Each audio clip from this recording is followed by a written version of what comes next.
J'étais torturé par l'incessante reprise du désir, toujours plus anxieux et jamais accompli, d'un bruit d'appel.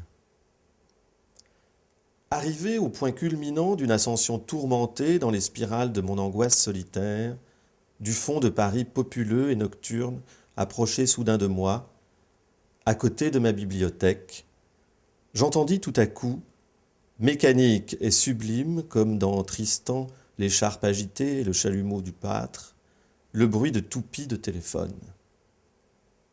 Je m'élançai. C'était Albertine. « Je ne vous dérange pas en vous téléphonant à une pareille heure ?»« Mais non, dis-je en comprimant ma joie, car ce qu'elle disait de l'heure indue était sans doute pour s'excuser de venir dans un moment si tard, non parce qu'elle n'allait pas venir. « Est-ce que vous venez ?» demandai-je d'un ton indifférent. « Mais non, si vous n'avez pas absolument besoin de moi. »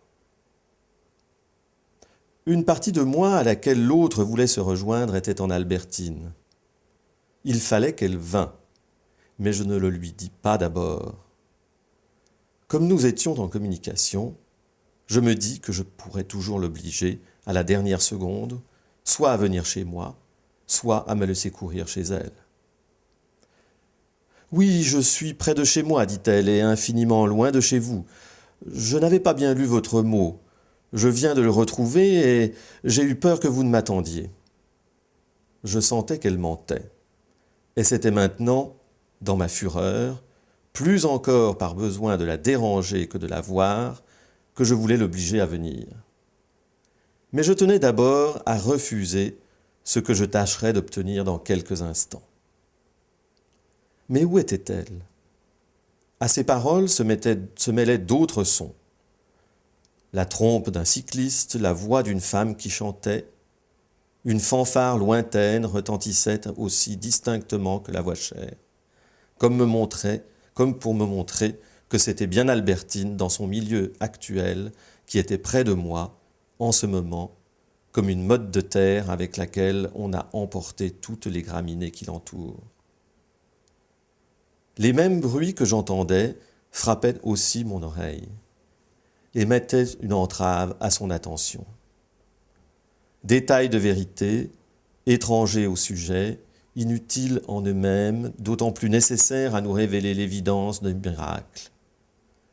Traits sobres et charmants, descriptifs de quelques rues parisiennes très perçants aussi, et cruels d'une soirée inconnue qui, au sortir de Phèdre, avait empêché Albertine de venir chez moi. Je commence par vous prévenir que ce n'est pas pour que vous veniez, car à cette heure-ci, vous me gêneriez beaucoup, lui dis-je. Je tombe de sommeil. Et puis, enfin, 1000 complications. Je tiens à vous dire qu'il n'y avait pas de malentendu possible dans ma lettre. Vous m'avez répondu que c'était convenu, alors si vous n'aviez pas compris, qu'est-ce que vous entendiez par là ? J'ai dit que c'était convenu, seulement je ne me souvenais plus trop de ce qui était convenu. Mais je vois que vous êtes fâché et cela m'ennuie. Je regrette d'être allé à Phèdre. Si j'avais su que cela ferait tant d'histoires, ajouta-t-elle, comme tous les gens qui, en faute pour une chose, font semblant de croire que c'est une autre qu'on leur reproche. Phèdre n'est pour rien dans mon mécontentement, puisque c'est moi qui vous ai demandé d'y aller. Alors, vous m'en voulez. C'est ennuyeux qu'il soit trop tard ce soir. Sans cela, je serais allé chez vous, mais je viendrai demain ou après-demain pour m'excuser. Oh non, Albertine, je vous en prie. Après m'avoir fait perdre une soirée, laissez-moi au moins la paix les jours suivants. Je ne serai pas libre avant une quinzaine de jours, ou 3 semaines. Écoutez, si cela vous ennuie que nous restions sur une impression de colère, et au fond, vous avez peut-être raison, alors j'aime encore mieux fatigue pour fatigue, puisque je vous ai attendu jusqu'à cette heure-ci, et que vous êtes encore dehors, que vous veniez tout de suite. Je vais prendre du café pour me réveiller.